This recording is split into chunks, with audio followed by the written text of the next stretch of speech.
बिस्मिल्लाहिर्रहमानिर्रहीम अस्सलामु अलैकुम दोस्तों। अरशद लोधी कम दियां गल्लां नाल हाज़िर खिदमत है। की हाल जे ठीक ठाक हो खरीयत नालो लो फिर अज तुहानू एक ऐसी हिकमत भरी गल सुनान लगा कि अल्हम्दुलिल्लाह तुसी एक गल सुन के कम अज़ कम तारीफ करन ते मजबूर हो जाओगे। और ये भी कन्फर्म है कि तुसी एक गल जो पूरी सुन लवोगे तो इंशाअल्लाह ताला तुसी कोई 100-200 बंदे नाल शेयर करोगे, गल नू दसोगे कि यार यह गल इस तरह की, क्योंकि गल बहुत ही कीमती है, बहुत ही कीमती गल है। मैं खुद मतलब सुन के तो मैं अश कर उठिया। तो इंशाअल्लाह ताला मेरी कोशिश होंदी है कि ऐसियां गल्लां दसियां जान जिहड़ियां साडे वास्ते फ़ायदेमंद होण ते जिहड़ा बंदा सुने उन्होंने कोई फ़ायदा उहदा होवे। तो लो फिर वक्त ज़ाया किए बगैर गल का आगाज़ करिए। तो दोस्तों गल यह है कि एक प्रोफैसर साहब सन, तो प्रोफैसर साहब कोल जिहड़ियां बच्चियां मैरिड सन वो कोई तलीम हासिल करने वास्ते, कोई दुनियावी तलीम हासिल करने वास्ते जांदियां सन। एक दिन प्रोफैसर साहब ने जिहड़ी मैरिड बच्ची सी जिहदा एक बेटा भी सी उन्होंने उठाया तो उन्होंने कहन लगा कि कैरम बोर्ड ते जिहड़ा लिखिया होंदा है उहदे उन्हें कहा कि इहदे उत्ते अपने कोई 25 रिश्तेदारां दा तुअल्लक जिहड़ा तेरा बहुत अजीज लोग ने उन्हों की तरतीबवार नां लिख। बच्ची ने सब तो पहले अपने माँ बाप का नां लिखिया, अपने मियाँ का नां लिखिया, अपने बच्चे का नां लिखिया। फिर क्योंकि 24-25 बंदे पूरे करने सन, उस तो बाद उन्हें अपने अजीज़ो कारब जिहड़े मामे चाचे मासियां ताइयां होंदियां ने उन्होंने नां लिखे। उस तो बाद जो वो तादाद पूरी ना हुई तो उन्हें फिर जिहड़े क्लोज हमसाए सन उन्होंने नां लिखे। उस तो बाद फिर उन्हें देखा कि अजे भी कुछ लोग घट रहे हैं, फिर उन्हें अपने दोस्त जिहड़े सन उन्होंने नां लिखे। टोटल जिस वे 24 नां मुकम्मल हो गए तो प्रोफैसर साहब ने कहा कि 24 नां जिहड़े ने मुकम्मल हो गए ने। उन्हें कहा जी जी मुकम्मल हो गए। प्रोफैसर साहब ने उन्होंने कहा कि इन्हां 24 नावां दे विचों 5 नां कट दे। जो बंदा इन्नी मेहनत के नाल सारे रिश्ते मतलब दोस्त अहबाब सारे तुअल्लक वाले जिहड़े उन्होंने नां लिखता है तो उन्होंने शांति करना भी ज़रा मुश्किल काम होंदा है। खैर वो बच्ची ने बड़ी गौर की तो गौर करके उन्होंने 5 नां जिहड़े ने जिन्हां कुछ उन्होंने दोस्त सन, कुछ उन्होंने हमसाए सन, उन्होंने नां जिहड़े ने उन्होंने कट दिता। प्रोफैसर साहब ने थोड़ी देर सोचा, सोचने तो बाद उन्होंने कहा कि ये 5 मजीद नां जिहड़े ने कट। अगला इम्तिहान सी ज़ाहिर। उन्हें फिर वो जो नां लिखे सन बाकी जोड़े रह गए सन उन्होंने मजीद 5 नां जोड़े ने कट्टे, जिन्हों चोदे हमसाए दोस्त अहबाब। प्रोफैसर साहब ने उन्होंने नावां ते गौर किया, क्योंकि हर नां दे अगे उहदा तुअल्लक तो रिश्तेदारी लिखी सी कि जै मेरे मामू ने, मेरे चाचे ने, मेरे हमसाए ने, मेरा दोस्त है, जो भी है मामला। उस तो बाद जिस वे 14 नां बाकी रह गए तो प्रोफैसर साहब ने उस बच्ची वाल देखा तो उन्होंने हुक्म किया कि यह 14 नावां दे विचों 10 नां जिहड़े ने कट दे। जो एडे मतलब समझते हो ना कि मतलब अहम रिश्तियां दे तुअल्लकदारियां दे नां लिखे होण ते उन्हां चों फिर कटिंग करना बड़ा मुश्किल जिहा काम हुंदा है। खैर उन्हें बड़ा दिल ते पत्थर रख के ते नां जिहड़े ने कट्टने शुरू किए, कट्टने शुरू किए, कट्टने शुरू किए ते अखीर जिस वेले उन्हें 10 नां जिहड़े ने मजीद कट्टे तो बाकी जिहड़े 4 नां बच गए वो नां सन बच्ची दे वालिद साहब दा, बच्ची दी वालदा दा, बच्ची दे बेटे दा ते बच्ची दे शोहर दा। जिहड़े बाकी स्टूडेंट सन वो भी बड़े तजस्सुस दे नाल, बड़ी गौर दे नाल वो सारा माजरा देख रहे सन, क्योंकि गल ही ऐसी सी। खैर प्रोफैसर साहब ने उस बच्ची वाल फिर गौर ना देखा ਤੇ ਉਹਨੂੰ ਫਿਰ ਹੁਕਮ ਜਾਰੀ ਕੀਤਾ ਕਿ ਇਹਦੇ ਵਿੱਚੋਂ 2 ਨਾਂ ਕੱਟ ਦੇ। ਇਹ 4 ਰਿਸ਼ਤੇ ਜਿਨ੍ਹਾਂ 'ਚ ਉਹਦੀ ਮਾਂ-ਬਾਪ ਤੇ ਉਹਦਾ ਬੇਟਾ ਤੇ ਉਹਦਾ ਸ਼ੋਹਰ ਸੀ, ਇਹਦੇ ਵਿੱਚੋਂ ਛਾਂਟੀ ਕਰਨਾ ਬਹੁਤ ਵੱਡਾ ਇਮਤਿਹਾਨ ਸੀ। ਬਹੁਤ ਵੱਡੇ ਇਮਤਿਹਾਨ ਦੇ ਵਿੱਚ ਜਿਸ ਵੇਲੇ ਉਸ ਬੱਚੀ ਨੂੰ ਪਾ ਦਿੱਤਾ ਪ੍ਰੋਫੈਸਰ ਸਾਹਿਬ ਨੇ, ਤੇ ਖੈਰ ਉਹਨੇ ਦਿਲ ਤੇ ਪੱਥਰ ਰੱਖ ਕੇ ਬੜਾ ਸੋਚ ਕੇ ਯਾਨੀ ਤਮਾਮ ਸਟੂਡੈਂਟਾਂ ਦੀਆਂ ਦਿਲ ਦੀਆਂ ਧੜਕਣਾਂ ਖੜੀਆਂ ਹੋ ਗਈਆਂ ਸਨ ਕਿ ਕੀ ਹੋਣ ਲੱਗਾ, ਕਿਹਦਾ ਨਾਂ ਕੱਟੇਗੀ। ਮੁਖਤਲਿਫ ਕਿਆਸਰਾਈਆਂ ਦੋਸਤ ਆਪਸ 'ਚ ਕਰ ਰਹੇ ਸਨ। ਕੋਈ ਕਹਿ ਰਿਹਾ ਸੀ ਆਪਣੇ ਬੰਦੇ ਦਾ ਨਾਂ ਕੱਟੇਗੀ, ਕੋਈ ਕਹਿੰਦਾ ਸੀ ਬੱਚੇ ਦਾ ਕੱਟੇਗੀ, ਕੋਈ ਕਹਿੰਦਾ ਮਾਂ ਦਾ ਕੱਟੇਗੀ, ਕੋਈ ਕਹਿੰਦਾ ਪਿਓ ਦਾ ਕੱਟੇਗੀ। ਲੇਕਿਨ ਬਹਰਹਾਲ ਹਰ ਕਿਸੇ ਦੀ ਆਪਣੀ ਸੋਚ, ਆਪਣੀ ਇੱਕ ਹਿਕਮਤ ਅਮਲੀ ਸੀ ਜਿਹਦੇ ਵਿੱਚ ਲੋਕ ਹੋਰ ਕਰ ਰਹੇ ਸਨ।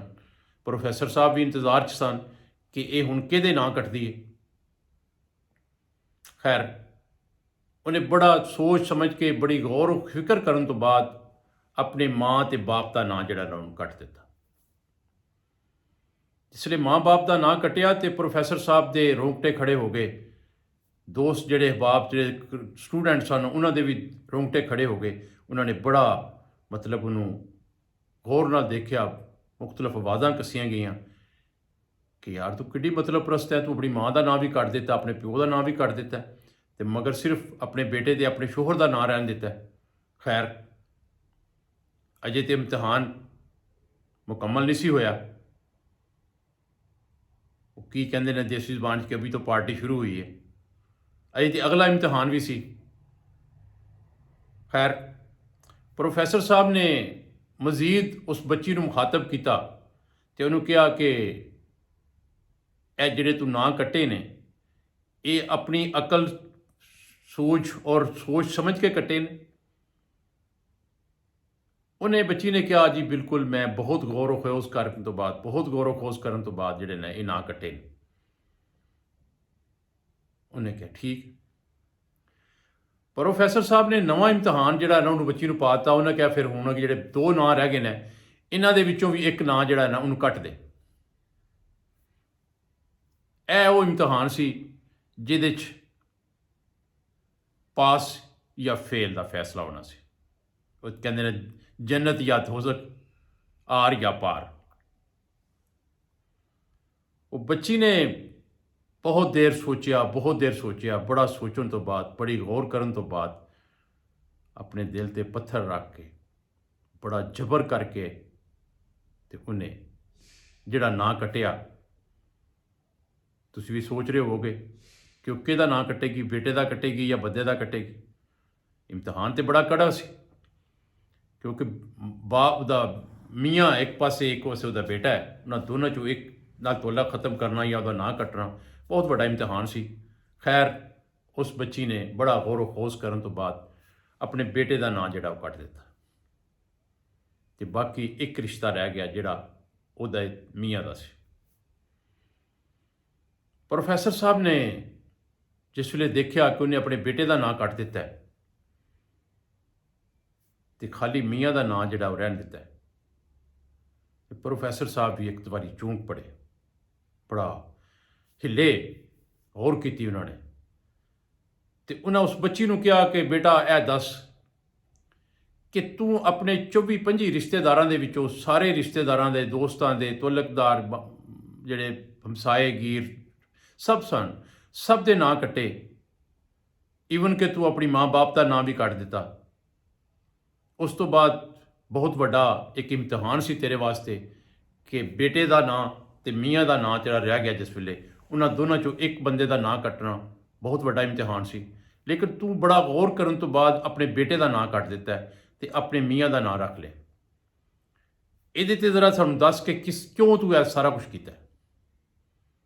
ਤੇ ਉਹ ਬੱਚੀ ਨੇ ਬਹੁਤ ਖੂਬਸੂਰਤ ਜਵਾਬ ਦਿੱਤਾ, ਜਿਹੜਾ ਸੁਣ ਕੇ तमाम ਹਾਲ ਦੇ ਵਿੱਚ ਜਿੰਨੀਆਂ ਉਹਦੀਆਂ ਕਲਾਸ ਫੈਲੋ ਦੋਸਤ ਸਨ, ਉਹ ਸਭ ਅਸ਼ ਕਰ ਉੱਠੇ ਤੇ ਹਾਲ ਤਾਲੀਆਂ ਦੇ ਨਾਲ ਗੂੰਜ ਉੱਠਿਆ। ਉਹ ਜਵਾਬ ਸੀ, ਜ਼ਰਾ ਮੁਲਾਹਜ਼ਾ ਫਰਮਾਓ। ਉਸ ਬੱਚੀ ਨੇ ਕਿਹਾ ਕਿ ਪ੍ਰੋਫੈਸਰ ਸਾਹਿਬ, ਮਾਂ-ਬਾਪ, ਮੀਆਂ ਤੇ ਬੇਟੇ ਦਾ 4 ਰਿਸ਼ਤਿਆਂ 'ਚੋਂ 2 ਰਿਸ਼ਤੇ ਕੱਟਣਾ ਬੜਾ ਮੁਸ਼ਕਲ ਮਰਹਲਾ ਸੀ।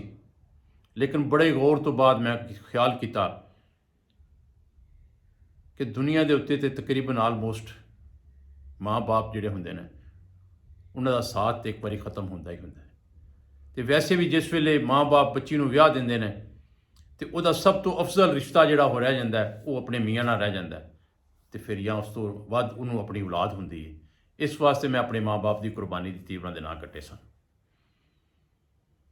उस तो बाद जिस वेले तुसीं मैनूं ऐसे इम्तिहान च पाया कि बेटा और मियाँ जिहड़े दो रह गए सन, इन्हां दे विचों एक नाँ कट दे, तो मैं बहुत गौर करन तो बाद बेटे का नाँ कटिया। क्यों कि एक मियाँ जिहड़ा हुंदा है, जिहड़ा बंदा हुंदा है औरत दा, खामद जिहड़ा हुंदा है, वो औरत वास्ते एक वो अजीम हस्ती ने, एक अजीम रिश्ता है कि जिहदे नाल वो अपने तमाम तर मसाइल ते गल कर सकती है, तमाम तर मसले का हल उहदे कोल तलाश कर सकती है, तमाम रिश्ते उहदे कोलों जोड़ सकती है, तो उहदे कोलों कोई पर्दा नहीं हुंदा।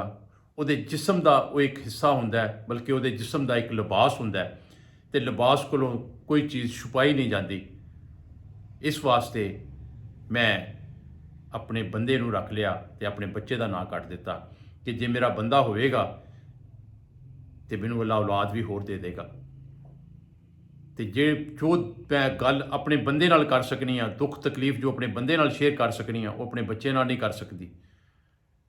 इस वास्ते मैं ये समझिया कि दुनिया के उत्ते अगर कोई इस वेले रिश्ता जिहड़ा सब तो शादी तो बाद बच्ची वास्ते हुंदा है, वो उहदे मियाँ दा हुंदा है।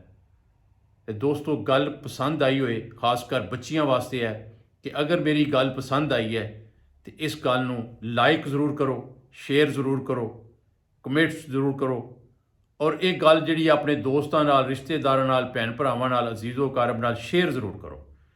यह तुहाडी मेहरबानी है, क्योंकि एड्डी गल कीमती सी, एड्डी कीमती गल सी कि इहो जिहियां गल्लां रोज़ रोज़ नहीं लभदियां।